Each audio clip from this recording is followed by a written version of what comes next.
भाइयों और बहनों, आज मैं आप सबका स्वागत करता हूं परमेश्वर के उस पवित्र आश्रय में जहां हम सभी एक साथ मिलकर परमेश्वर के वचन को सुनते हैं, महसूस करते हैं और अपने जीवन को बदलने का एक नया अवसर प्राप्त करते हैं। मैं आपसे विनती करता हूं कि इस संदेश के एक एक शब्द के साथ जोड़कर पूरे मन और आत्मा से परमेश्वर की उपस्थिति में आ जाए।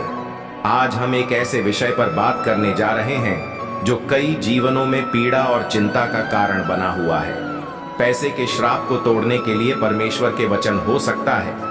आप इस समय कुछ आर्थिक तंगियों का सामना कर रहे हो, या आपके ऊपर कोई आर्थिक तनाव या लगातार धन संबंधी कठिनाइयां चल रही हो, लेकिन आप यह जान लें कि आज परमेश्वर के वचन में आपके लिए आशा, आश्चर्यजनक आश्वासन और पूर्ण स्वतंत्रता का संदेश है।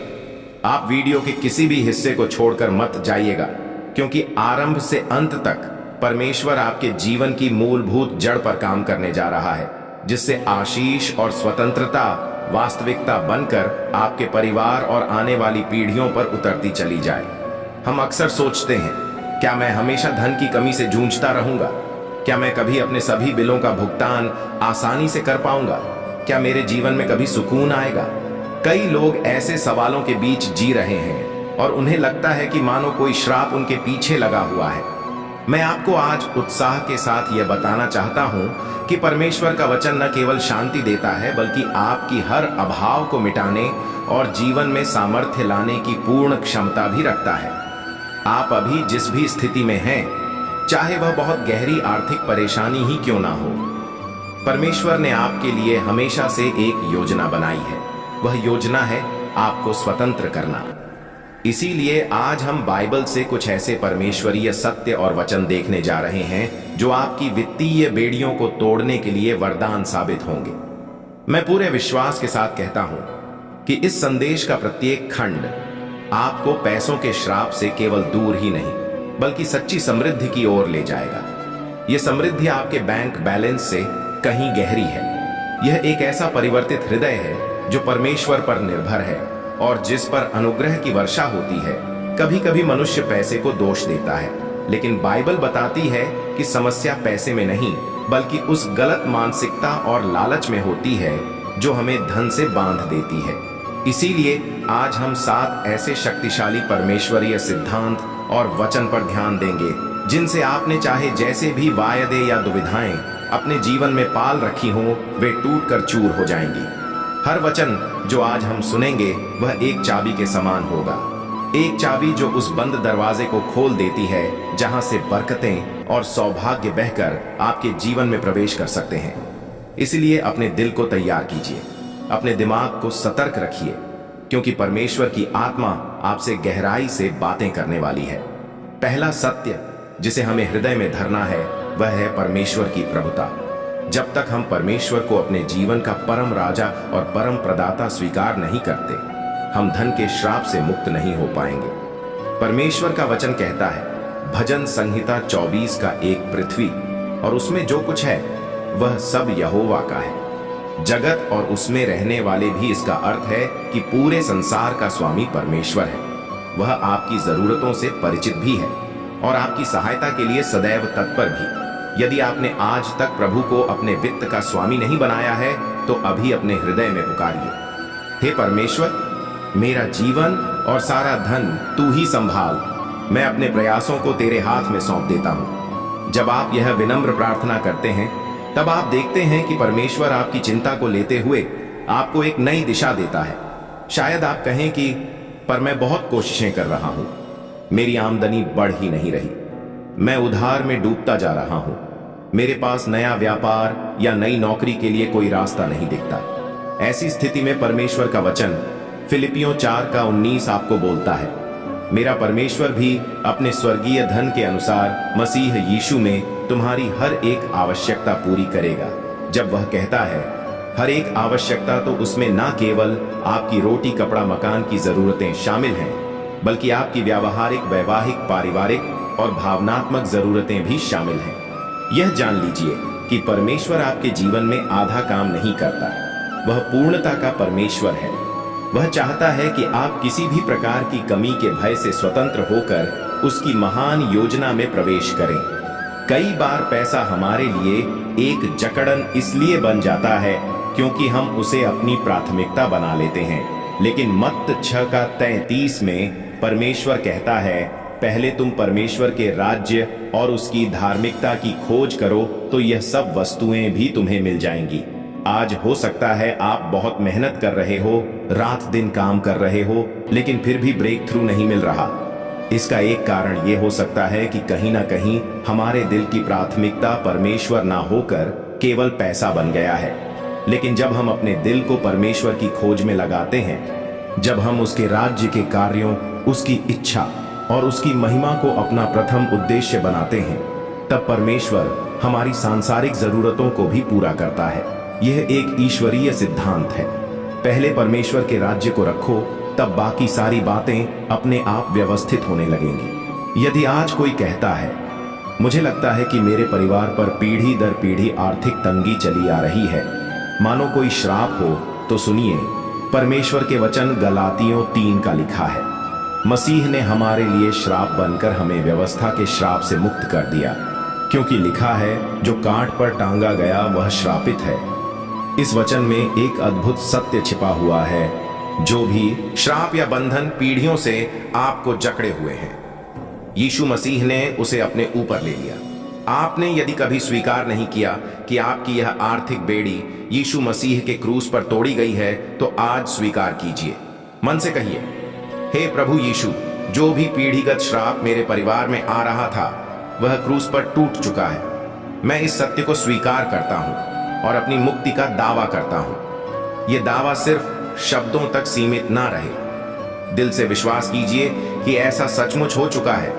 जब आप इस दिव्य सत्य को स्वीकार करते हैं, तब आपको नए अवसर, नई रचनात्मक सोच और नई आशा भी मिलने लगती है। ऐसे लोग भी आपकी मदद के लिए आगे आ सकते हैं, जिनके बारे में आपने कभी कल्पना तक नहीं की थी। अगला महत्वपूर्ण पक्ष है विश्वास और आज्ञाकारिता हो सकता है। हम बड़े विश्वास के साथ प्रार्थना करते हो, लेकिन आज्ञाकारिता में कमी हो तो हमारे लिए परमेश्वर का अनुग्रह बंधित रह जाता है। बाइबल में लूका 6:28 लिखा है, दो तो तुम्हें भी दिया जाएगा। लोग पूरा नाप दबा दबा कर, हिला हिला कर और ऊपर तक भर भरा कर तुम्हारी गोद में डालेंगे, क्योंकि जिस नाप से तुम नापते हो, उसी से तुम्हारे लिए भी नापा जाएगा। यह वचन हमें सिखाता है कि देने की कला परमेश्वर के राज्य का नियम है।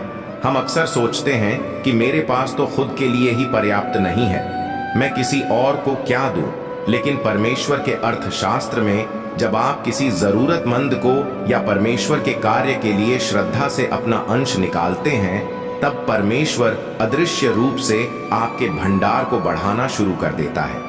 यह सिद्धांत संसार के अर्थशास्त्र से भले ही उल्टा लगे, लेकिन परमेश्वर के राज्य में यह अटल सत्य है, जो देता है उसे ही दिया जाता है। यदि आज आप छोटे धन में भी वफादार रहकर परमेश्वर की महिमा के लिए देने का अभ्यास करेंगे, तो कल परमेश्वर आपको बड़े भंडार का उत्तरदायी बना देगा। इससे न केवल श्राप टूटा दिखाई देगा, बल्कि आशीष की अधिशेषता प्रकट होगी। कई बार हमें देने से डर लगता है, कहीं हमारा नुकसान ना हो जाए। लेकिन एक और वचन मलाकी 3:10 में परमेश्वर कहता है, संपूर्ण दशांश भंडार में लाओ कि मेरे भवन में आहार रहे, और इसी से मेरी परीक्षा करो कि मैं आकाश के झरोखे खोलकर तुम्हारे ऊपर अपरंपार आशीष ना बरसाऊंगा। क्या हम सोचते हैं कि देने से हमारी कमी हो जाएगी?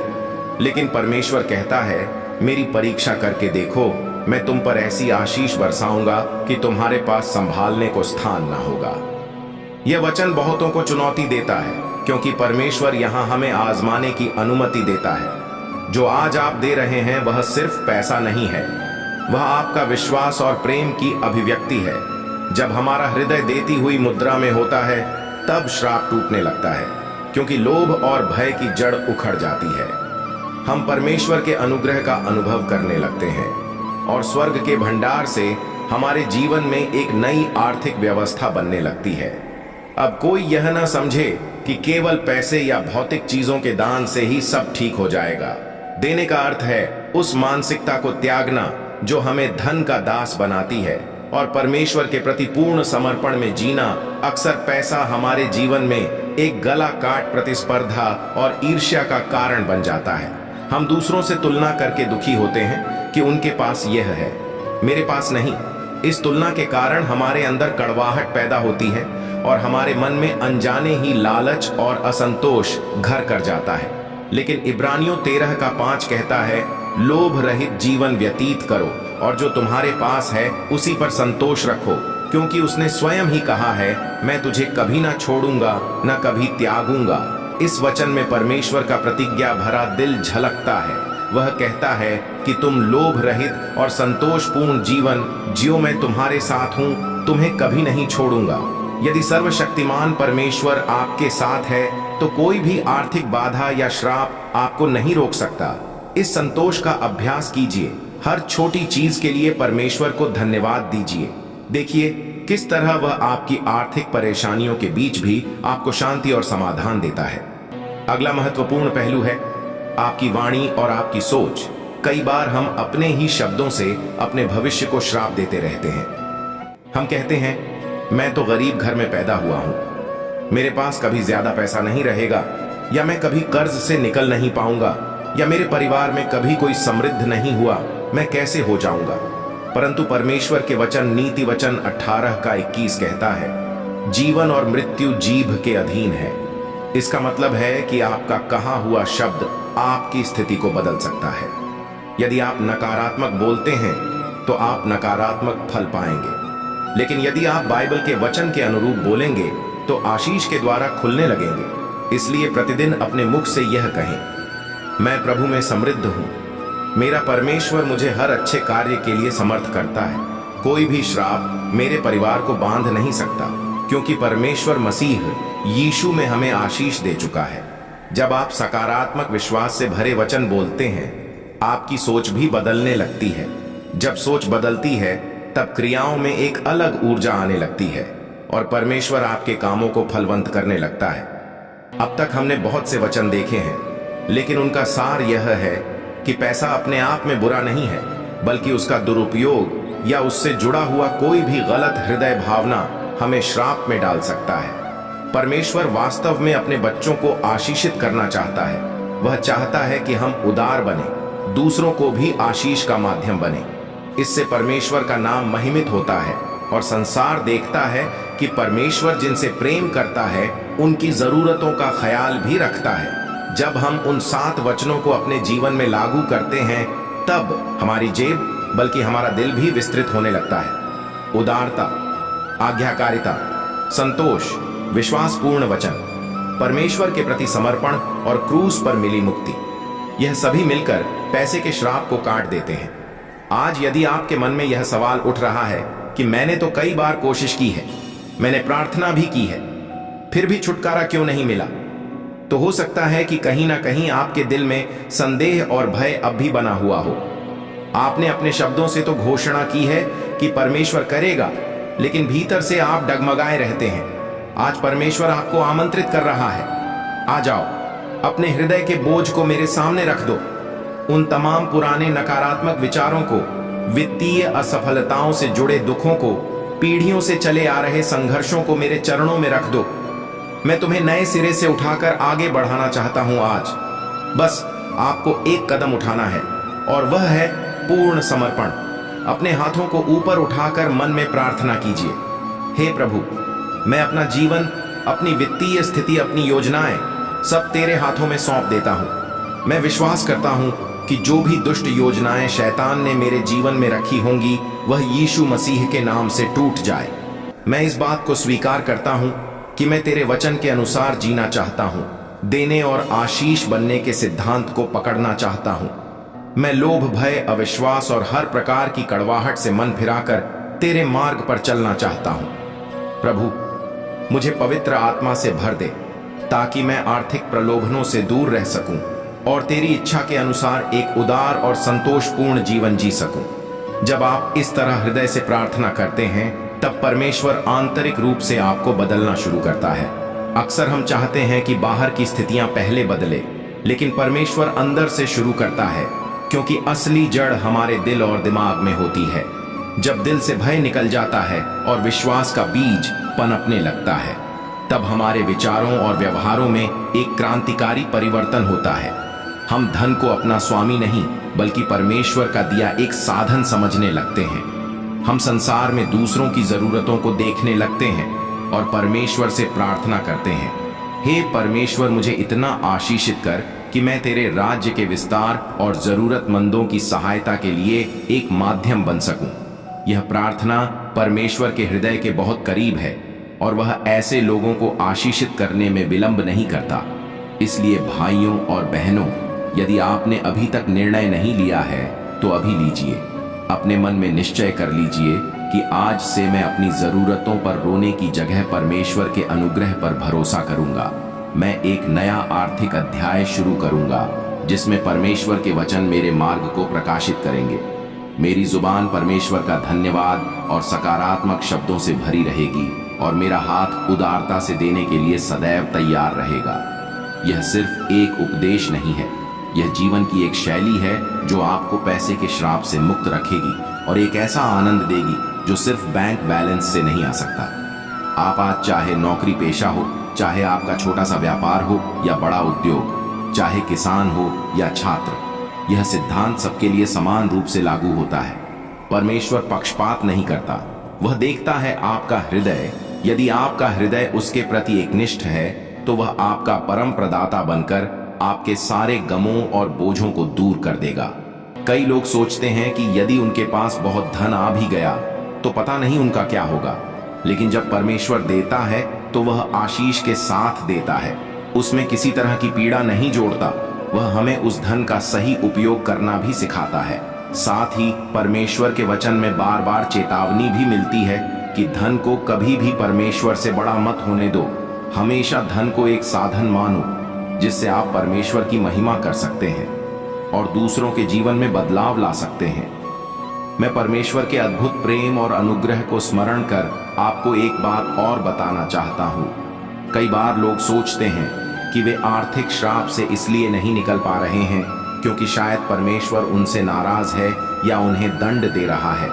मगर सच्चाई यह है कि यीशु मसीह हमारे दंड को क्रूस पर उठा चुके हैं। यदि आप वास्तव में पश्चाताप करते हैं, परमेश्वर से क्षमा मांगते हैं, तो वह तत्काल आपको क्षमा कर आपके संबंध में बहाली लाता है।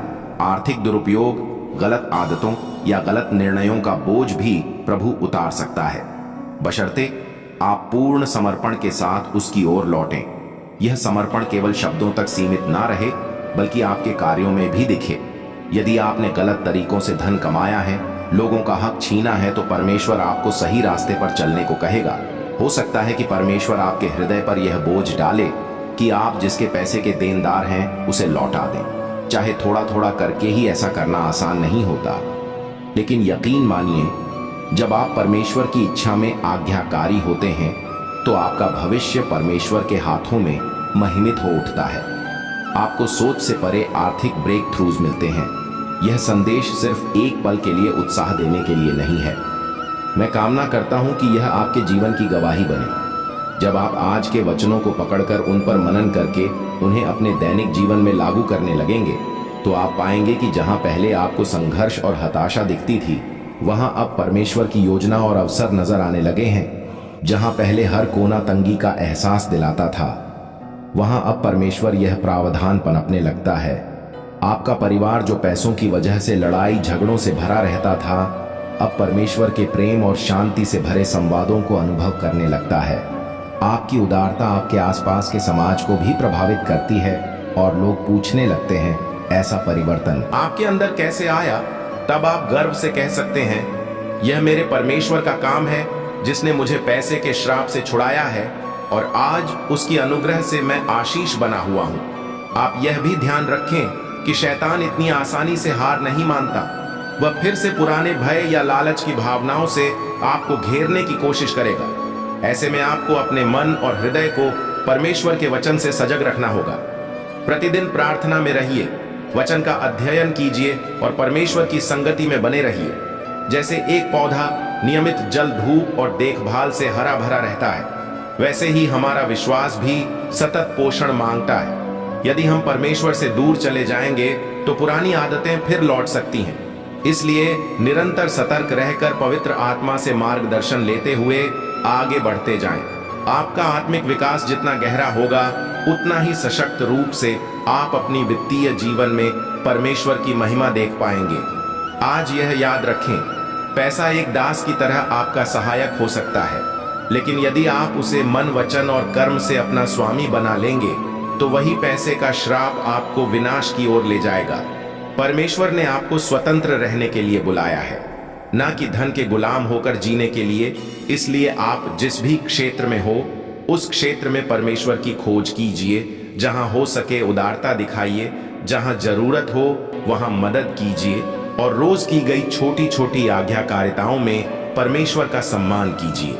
यही शैली आपको प्रचुरता के उस मुकाम तक ले जाएगी जहां आप अवश्य कह उठेंगे, मैं धन से परिभाषित नहीं होता, मैं परमेश्वर के अनुग्रह से परिभाषित होता हूं। मैं धन का दास नहीं बल्कि परमेश्वर का सेवक हूं, और परमेश्वर ने मेरी जरूरत को भी पूरा किया है और मुझे दूसरों के लिए आशीष का माध्यम भी बनाया है। मैं आपके लिए अंत में यही प्रार्थना करता हूं, हे परमेश्वर, मेरे सभी भाई और बहनें जो आज इस संदेश को सुन रहे हैं, उनके दिलों में विश्वास जगा। होली स्पिरिट तू उन पर काम कर और उनकी आंखों से उस अंधकार को हटा जिसके कारण वे धन की गुलामी में थे।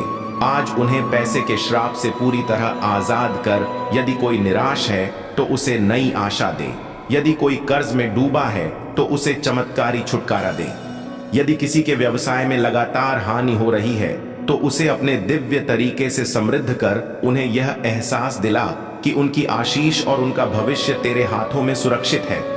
धन्यवाद यीशु कि तूने क्रूस पर हमारे सारे श्रापों को उठा लिया।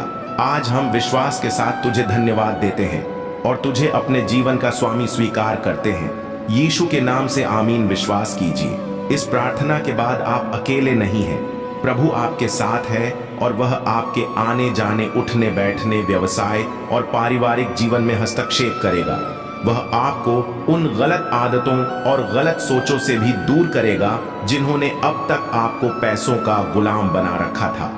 अब समय है विश्वास के साथ आगे बढ़ने का। परमेश्वर के नाम को महिमा दीजिए, क्योंकि उसने हमें कर्ज या तंगी में करहाते रहने के लिए नहीं, बल्कि अपने अनुग्रह और आशीष का गवाह बनने के लिए बुलाया है। याद रखिए, अगर आप इस वीडियो को अब तक देख रहे हैं तो यह इत्तेफाका नहीं है। परमेश्वर की योजना थी कि आप आज यह वचन सुने, मनन करें और आशीषित हो। आप इसी वचन को अपने दोस्तों, परिवार और पड़ोसियों के साथ साझा कीजिए ताकि उनकी जिंदगी में भी परमेश्वर चमत्कार कर सके। यूं ही मिलकर हम सब परमेश्वर के राज्य को आगे बढ़ाएंगे और पैसों का श्राप नहीं, वरन परमेश्वर का अनुग्रह और उसकी महिमा हमारे आसपास चमकेगी। इसलिए आगे बढ़ते रहिए, प्रार्थना में डटे रहिए, परमेश्वर के वचन को अपने मन में गहराई से धारण किए रहिए और देखिएगा कि किस तरह आप परमेश्वर की महिमा को अपनी वित्तीय स्थिति में प्रकट होते हुए देखेंगे। आज से जब भी आप किसी भी चुनौती का सामना करें, अपनी बातों और दिमाग में दोहराइए, मैं परमेश्वर का संतान हूं, परमेश्वर मेरा प्रदाता है, मैं लोभ रहित और मुक्त जीवन जी रहा हूं। यह आपका नया जीवन सूत्र बने। परमेश्वर के प्रेम और शक्ति से भरे रहिए और आप निश्चित रूप से गवाही देंगे कि पैसे के श्राप की बेड़ियां पूरी तरह टूट